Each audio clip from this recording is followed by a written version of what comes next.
Thank you for the nice introduction. This is Hsu-Chun from National Taiwan University.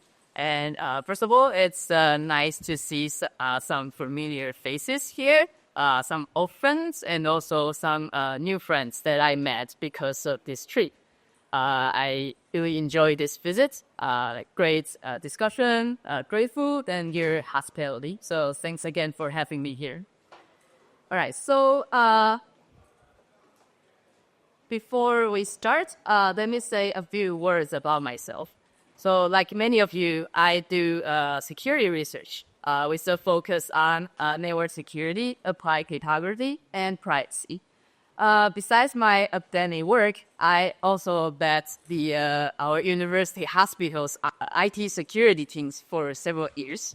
The team was in charge of protecting over 10,000 computers, more if you count medical devices, across 6 branch locations. And currently, I'm also serving on a national committee which aims to enhance our society's defense resilience. And so because of this experience, I started to think about resilience and how cyber attack can play a role in it. So today I would like to share with you some of our work in this slide to making the internet communication more resilient in the presence of attacks. So let's start with a common scenario that we all know, Alice and Bob. And Alice here wants to communicate with Bob securely in the presence of an attacker who may eavesdrop on or manipulate or do denial of service on the travel. So you may be thinking that, well, this is a classical problem in network security and cryptography. Now we already have like anti-intrusion, we have digital signature, we have topic key infrastructure, and BP-Hellman key agreement. We have all these things. So that provides like a security and authenticity. So isn't this already a solved problem? No. So unfortunately, it's not the case because the internet, the internet in the real world, is not just a straight line between Alice and Bob.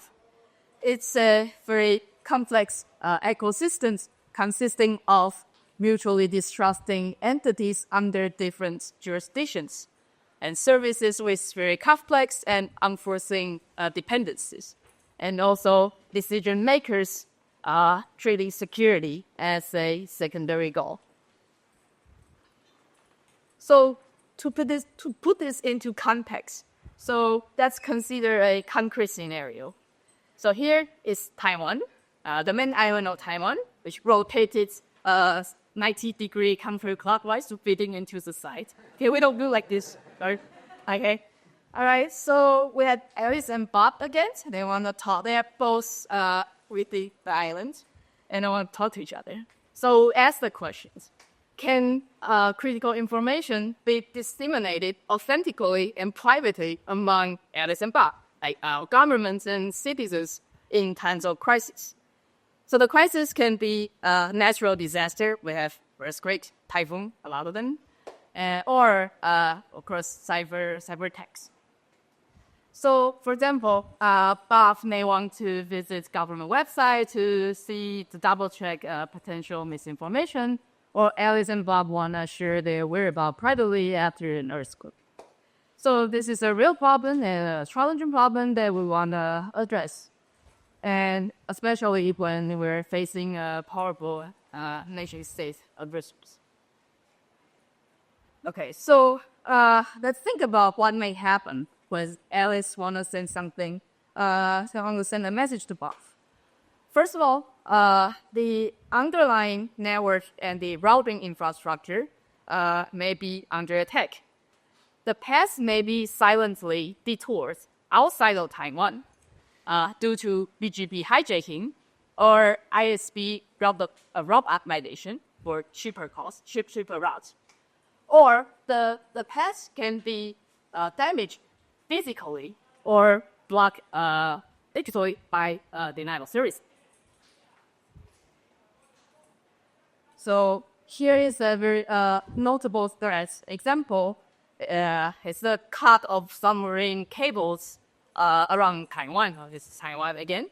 And this is our submarine cable connecting the islands to overseas. So we have 14 international cables and 10 domestic cables. And since 2023, there has been over 20 incidents or cable failures happened. So in this case, even when Alice and Bob are both in Taiwan, if their traffic gets detoured outside the island, then the failure of the international cables would actually also affect our domestic communications, which is definitely not ideal. But spoiler alert, it's the case. It's happening now. Okay, so even if the network layer is secure, the message delivery platforms may be under attack as well. So the message delivery platforms such as like instant messaging, email service, or social media may be untrusted or may have dependency on external components such as untrusted third-party apps, plugins, software libraries, or AI agents. So here is another very recent news happens 2 days ago that Taiwan banned a Chinese social media app, which is like Instagram, but it fails to respond to cybersecurity and fraud concerns. Now, even if the network and the application layer are secure, information is consumed by human. Okay? So whether human can perceive and understand cybersecurity threats is also very important. Unfortunately, the internet are exposed to fake or manipulate information distributed either digitally or physically. I'll give you some example as well.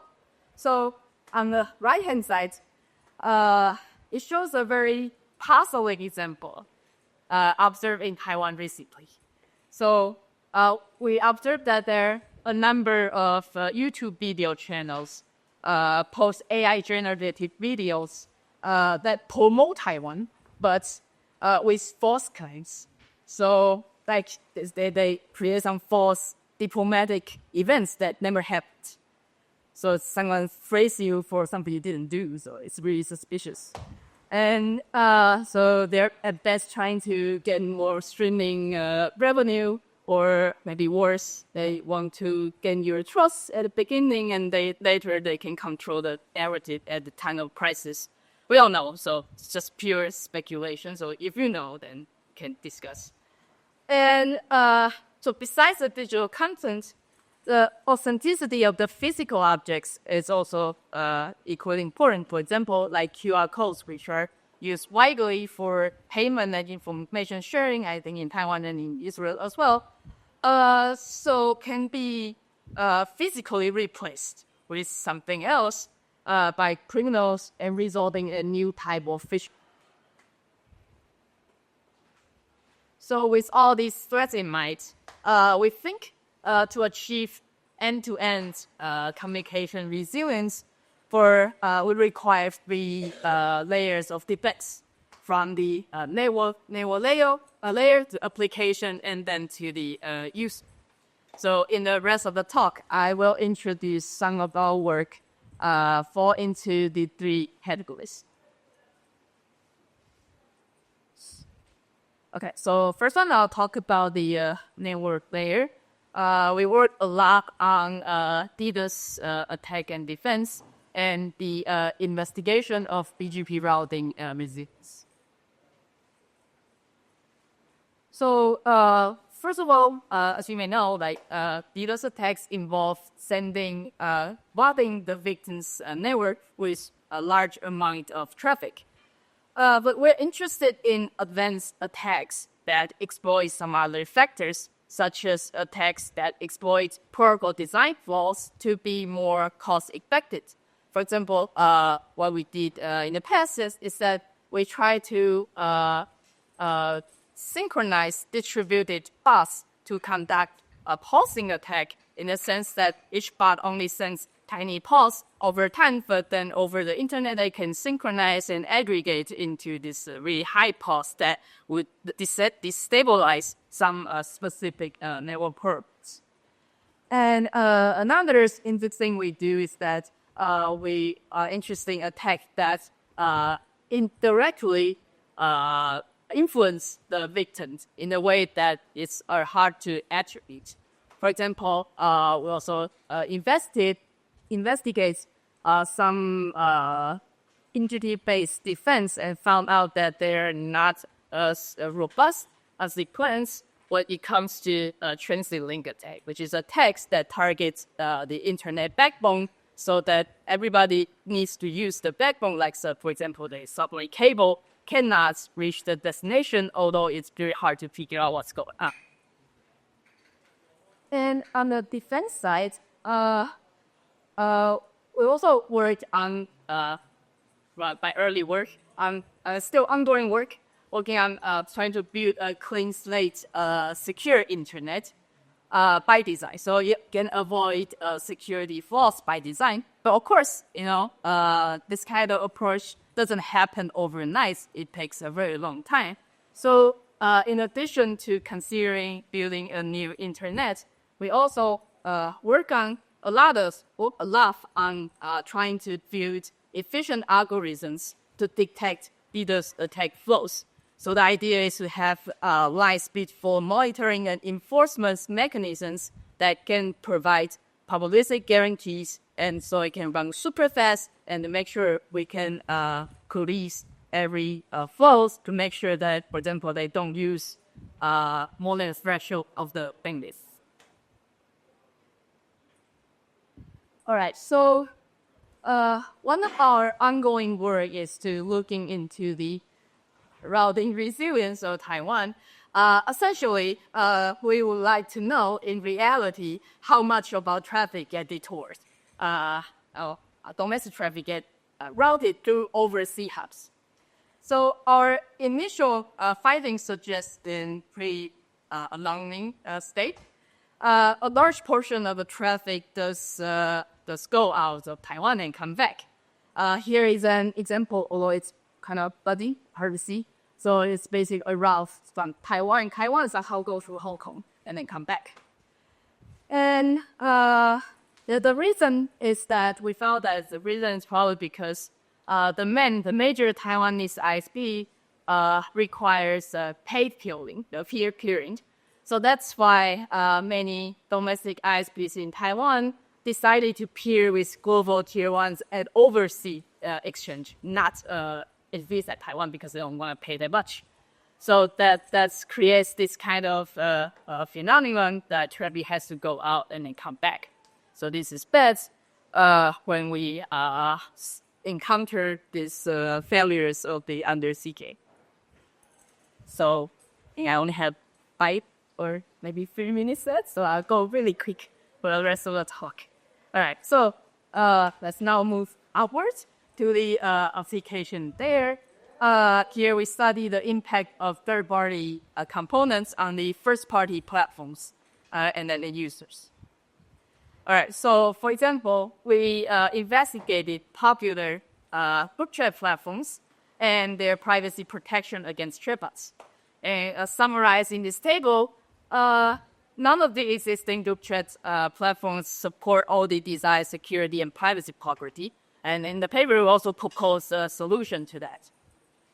And besides that, another early work in this space, which I also think is interesting, is that we investigated the external dependency of government websites, particularly G7 websites, of G7 countries' government websites. So the study was done early in 2019. This could be different now, but then back then we found that about 85% of web resources loaded by these G7 government websites originated from the United States, which makes sense, but then you would expect that all the information on government websites are kind of controlled or more authentic by the government. All right, so, okay. All right, that last part. So now let's move over to the user level, because the information is eventually consumed by the human user. So it's natural to consider the how to enhance the cognitive resilience against cyber attacks.